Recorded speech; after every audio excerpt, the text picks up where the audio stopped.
Hey everybody, thank you so much for joining us. It is the last day of the 2015 Twin Cities Film Fest, and I'm here with some very special people who brought us an amazing film called The Quiet Hour. I'm here with both the producer and the director-writer. I'm here with Sean McConville and Stephanie Joalland, which is very poorly pronounced because it's beautiful in French. But thank you guys so much for joining us. This is one of my favorite genres in all the world because I think there's so much room for the imagination.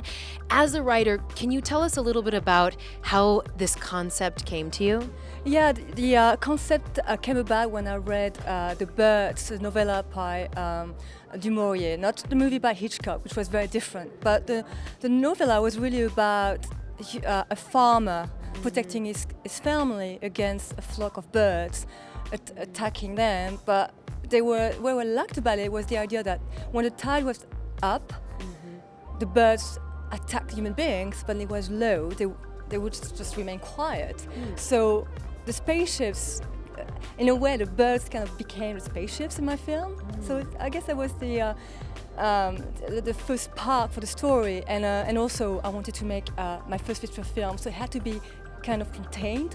So I wanted to write a one location story, so that was a good fit for it. So what was it like taking a huge idea, which is post-apocalyptic world, this invasion from another species, and make it small enough that we connect with this young woman? Well, I guess it was about really focusing on the human drama, because I knew I couldn't afford to show many spaceships or even to show aliens because it would look a bit cheesy, let's face it. So it was really about working on a very small story, about protecting your homestead, very much in a way like a Western in a way. I love that. And Sean, I've produced before. It's a really hard job that a lot of people don't really understand very much of. We understand what the director does. We sort of understand what the actors do. Can you tell us a little bit about what your part was in this and what drew you to the project?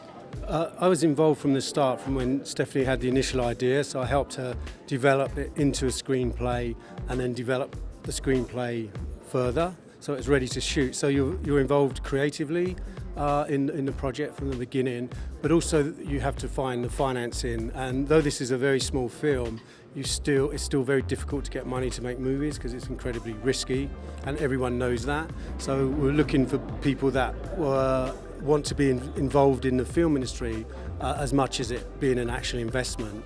But because we had a really good script, it was actually easy on this project to raise the money. So my job in that respect was very easy. And then it becomes about putting a great team together, finding a great cinematographer, editor, actors and so on. But again, when you have a really good script, those people are naturally attracted to it. So it was, film producing is very difficult, but on this particular project, because it was small and contained, and because the script was very attractive to the actors and the crew people, it was actually quite easy. So I read the Golden Compass series several years ago and absolutely fell in love with it. Tell me about working with Dakota. What was that like? She's a natural. It's fun. She's amazing because she's on it within seconds. Wow. So it comes to her so easily. So yeah, very professional. Yeah, she's great. She's amazing. What did you guys do to create tension? Because I think what doesn't work in this post-apocalyptic world, and I'm sure we've all seen those films, is when there's not that sense of urgency and tension. How did you help to create that, both for, in the production, in the set design, but also between the actors? Well, I guess by what I did is in the screenplays, I introduced baddies, in a way, marauders who want to farm, which brought a very more urgency, because obviously the aliens are in the background. I couldn't show them, so I had to bring an element of suspense to it, which are the villains. So I guess that's the main component for suspense. And within the script itself, there is obviously it's life and death scenario. This young family are being attacked by bandits for the house, so there's a lot of tension because it's literally life and death. But also the thing with tension and suspense, a lot of that comes from how it's edited.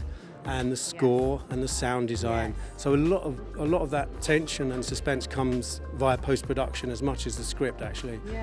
But it's great when you have a dilemma that is life and death anyway, because naturally we're worried about the characters and the outcome, so there's inherent suspense and tension.